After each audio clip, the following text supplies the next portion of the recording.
yesterday's news. Hello, welcome to Old News, the programme and podcast which looks at news stories of the day through the papers of yesterday. Oie Voaldyn, well, that's been back in the news recently, organisers saying that it's going to be a fallow year in 2027. They need a bit of a break, a rest, and then they'll be regrouping, coming back bigger and better than ever, I imagine, in the following year. But it did make me think about Oie Voaldyn.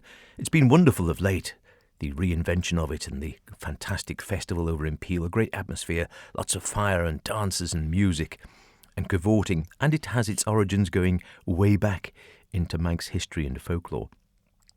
I thought I'd see how it features in the papers. And it does, perhaps not a huge amount in more recent times, but certainly going back 100 years or more. You do find it mentioned, and they're looking back before that, so it certainly goes back well into history. The Manx Sun, Saturday, May the 18th, 1901, under a column entitled Chats on Social Subjects. And we're told the 11th of the month, Oie Voaldyn, or the Eve of May Day, was very ceremoniously observed throughout the island. On this evening, the fairies were supposed to be particularly active, and many devices were used to thwart their machinations. Green leaves, boughs and primroses were spread outside the doors of dwelling houses, and crosses were made without the aid of a knife of kern or mountain ash, and fastened over the doors of the dwelling houses and cattle houses to keep out the fairies.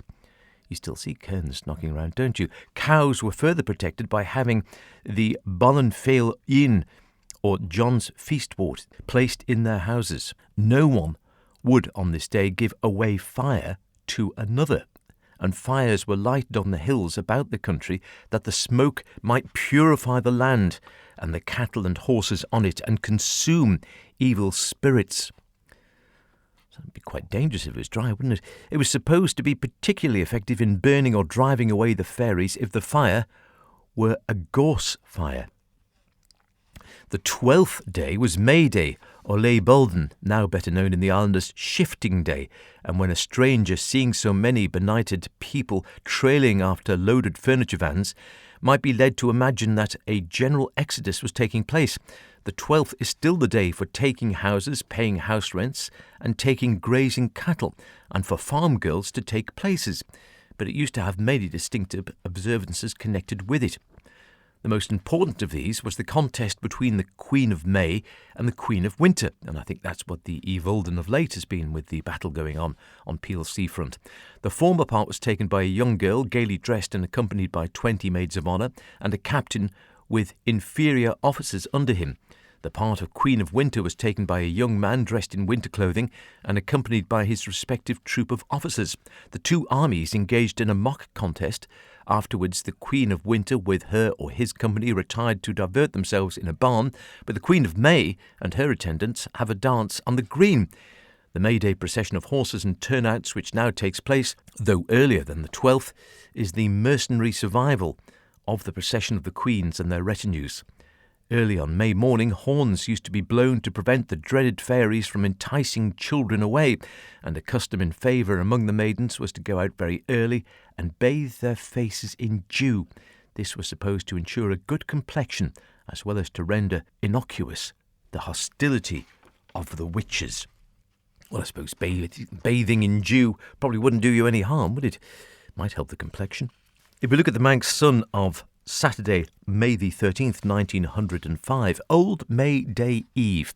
Thursday last was what is generally known as Old May Day Eve, the 11th of May, a very important day in the country when the writer was a lad.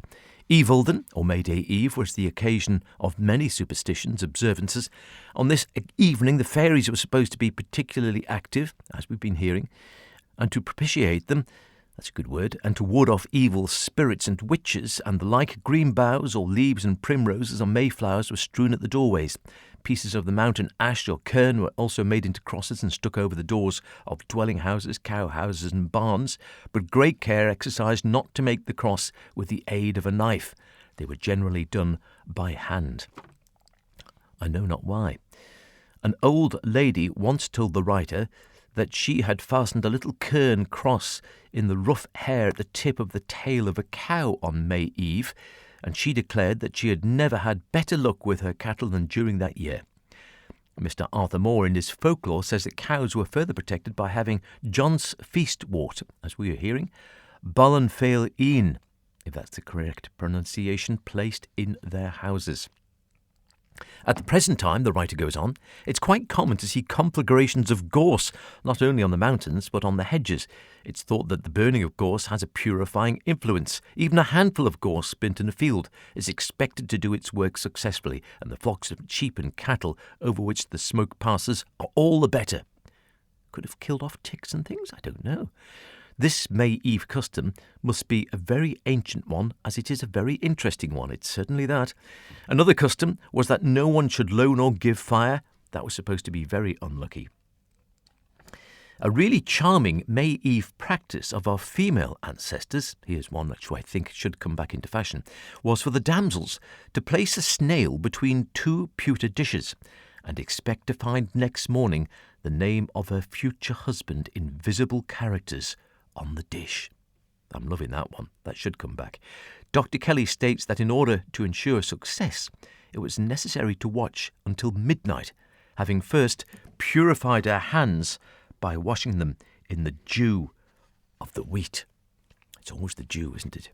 The Examiner, Friday, April the 20th, 1923 now, arising out of the minutes, the old Ranters and Manx customs. A painful searching of soul. One of the most interesting passages, the writer starts, in the handbook issued a short time ago in connection with the centenary of primitive Methodism in the island, is a selection from the minute books of the old circuit quarterly meetings, the Isle of Man circuit, the Northern and Southern circuit, and the 5 insular circuits as we know them now, minute books which happily date almost from the arrival of John Butcher in the early days of 1823. The quarterly meetings were composed of zealous men in those days, and they dealt lovingly but faithfully with locals and class leaders who fell short of perfection. Here is one extract which has a peculiar interest, probably to members of the Manx race.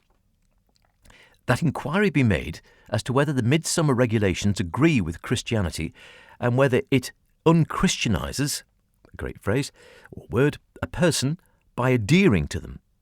The compiler of the handbook, the Reverend Aaron Smith, the present superintendent of the Douglas Circuit, so it is difficult to know what it means, but that it shows the earnest desire of the early Manx Methodists to keep their doctrine pure. To anyone reared in the atmosphere of the old Manx traditions, the meaning seems pretty plain. For midsummer regulations, read midsummer celebrations.